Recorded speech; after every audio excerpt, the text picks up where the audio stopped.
Hello guys, അപ്പോൾ Sunday ആയിട്ട് നമ്മളുടെ ഇന്നത്തെ പ്രോഗ്രാം എന്ന് പറഞ്ഞാൽ ഇന്ന് കുട്ടിയുടെ ബർത്ത്ഡേ ആയിരുന്നു. അപ്പോൾ നമ്മളൊന്ന് അമ്പലത്തിൽ പോകാമെന്ന് വിചാരിച്ചിട്ടുണ്ട്. അപ്പോൾ റെഡി ആയിട്ട് നമ്മൾ ഇറങ്ങി വെള്ളൂർക്കുന്നത്തുള്ള അമ്പലത്താണ് പോകാനായിട്ട് ഉദ്ദേശിക്കുന്നത്. ഇതാണ് നമ്മളുടെ വെള്ളൂർക്കുന്നം അമ്പലം, മൂവാറ്റുപുഴയിൽ ഉള്ള വെള്ളൂർക്കുന്നം അമ്പലം. അപ്പോൾ നമ്മളിത് തൊഴാനായിട്ട് നമ്മൾ കയറിപ്പോയിക്കൊണ്ടിരിക്കുകയാണ്. കയറി ചെന്ന് കഴിഞ്ഞപ്പോഴാണ് കണ്ടത് അവിടെ മൊത്തം പൊളിച്ചിട്ടേക്കുമായിരുന്നു. അപ്പോൾ ഞങ്ങൾ പുറത്ത് നിന്ന് തൊഴുതു. അവിടെ അമ്പലത്തിൽ റിനോവേഷൻ വർക്ക് നടക്കുന്നുണ്ട്, അവിടെ ഫുള്ള് പൊളിച്ചിട്ടേക്കുകയായിരുന്നു. അപ്പോൾ അത് കഴിഞ്ഞിട്ട് ഞങ്ങൾ നേരെ ഒരു ചായ കുടിക്കാനായിട്ട് രാജരാജേശ്വരിയിലോട്ട് വിട്ടു. അപ്പോൾ അവിടെ ചെന്ന് കഴിഞ്ഞ് നമ്മളൊരു 3 മസാല ദോശ ഓർഡറാക്കി. നല്ല ടേസ്റ്റായിരുന്നു കേട്ടോ, അടിപൊളി, ഒന്നും പറയാനില്ല. അതൊരു മസാല ദോശയായിരുന്നു, അടിപൊളിയായിരുന്നു. അപ്പോൾ ഞങ്ങളതൊക്കെ കഴിച്ച് കഴിഞ്ഞ് ആസ്വദിച്ചിരുന്ന് കഴിച്ചു. അത് കഴിഞ്ഞ് ഞങ്ങൾ നേരെ വിട്ടത് ഗ്രാൻഡ് മോളിലോട്ടാണ്. അവിടെ കുറച്ച് ഗെയിംസൊക്കെ ഒന്ന് എക്സ്പീരിയൻസ് ചെയ്യാമെന്ന് വിചാരിച്ചു. അവിടെ ചെന്ന് ആദ്യം നമ്മൾ നോക്കിയത് അമ്പും വില്ലുമാണ്.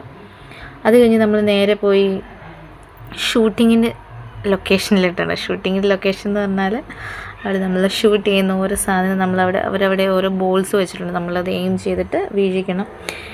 എന്നോട് പറഞ്ഞു, ഞാൻ ഷൂട്ട് ചെയ്തത് 7 അയലക്കത്ത് പോലും എത്തിയിട്ടില്ല. അവർ രണ്ടുപേരും മാറി മാറി ഷൂട്ട് ചെയ്തു. അപ്പോൾ 10 വീഴിക്കുകയാണെങ്കിൽ അവർ നമുക്കൊരു ഗിഫ്റ്റ് തരാമെന്ന് പറഞ്ഞിട്ടുണ്ടായിരുന്നു. അപ്പോൾ ആ ഗിഫ്റ്റിന് വേണ്ടിയിട്ടുള്ള പോരാട്ടമായിരുന്നു അവിടെ നടന്നത്. അപ്പോൾ അച്ഛനാണ് 10 അതിവിദഗ്ധമായിട്ട് ചാടിക്കാനായിട്ട് സാധിച്ചു. അപ്പോൾ അത് കഴിഞ്ഞിട്ട് നമുക്ക് ആ ചേച്ചി നമുക്കൊരു കുഞ്ഞു പാവക്കുട്ടീനെ നമുക്ക് ഗിഫ്റ്റായിട്ട് തന്നു. അപ്പോൾ കുട്ടിയുടെ മുഖത്ത് ചിരി ഒന്ന് കണ്ടാൽ തന്നെ മതി, നമുക്കത് മാത്രം മതി. അപ്പോൾ അടുത്ത വീഡിയോയിൽ